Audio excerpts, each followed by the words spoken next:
کہ رمضان المبارک کا ہمارے ایمان سے کتنا بڑا گہرا تعلق ہے، یہ جاننا بہت ضروری ہے۔ کیونکہ اگر رمضان المبارک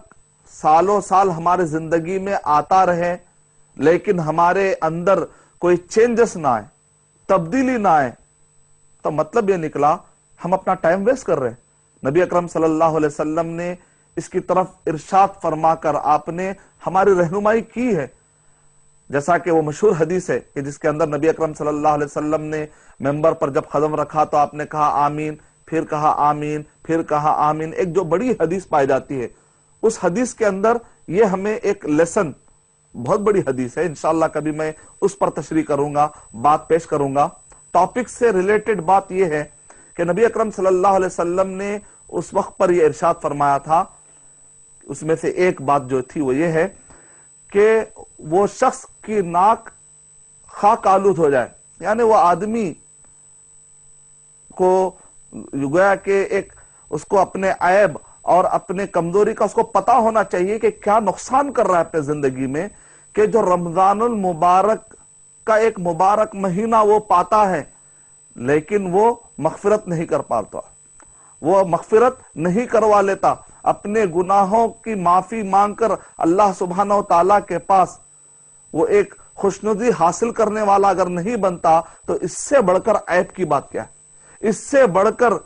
بری بات کیا ہے کہ اتنا بہترین مہینہ ملا لیکن وہ اپنے آپ کو چینج نہیں کر سکا۔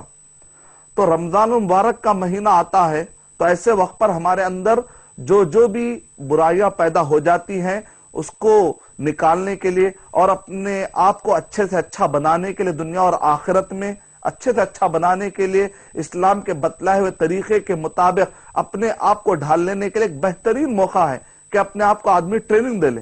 اور اللہ سبحانہ و تعالیٰ کو خوش کر لے۔ اب رمضان مبارک کا مہینہ آتا ہے لیکن ایک آدمی کو احساس ہی نہ ہو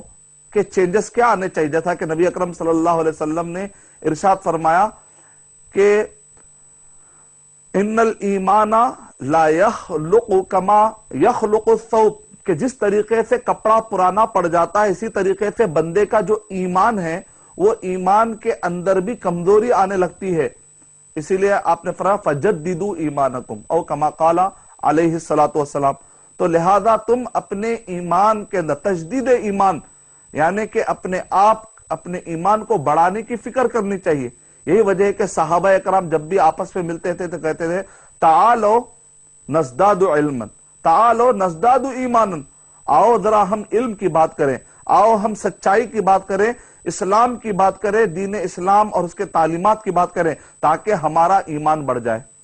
اور اسی طریقے سے ایک صحابی نے یہاں تک کہہ دیا، اگر آپ صحیح مسلم پڑھتے ہیں کتاب الایمان کے اندر، اور اسی طریقے سے علامہ ابن تیمیہ رحمۃ اللہ علیہ کی جو کتاب ہے کتاب الایمان کے اندر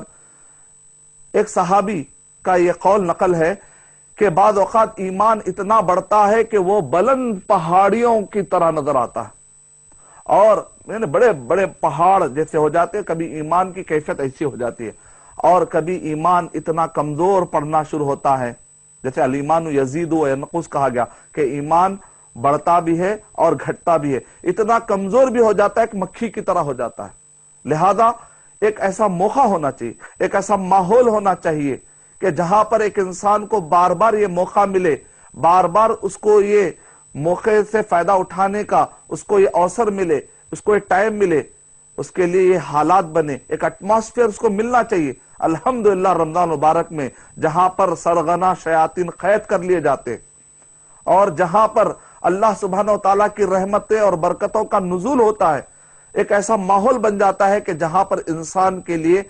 یہ چیز ممکن ہو جاتی ہے کہ وہ اپنے ایمان کو بڑھا لے۔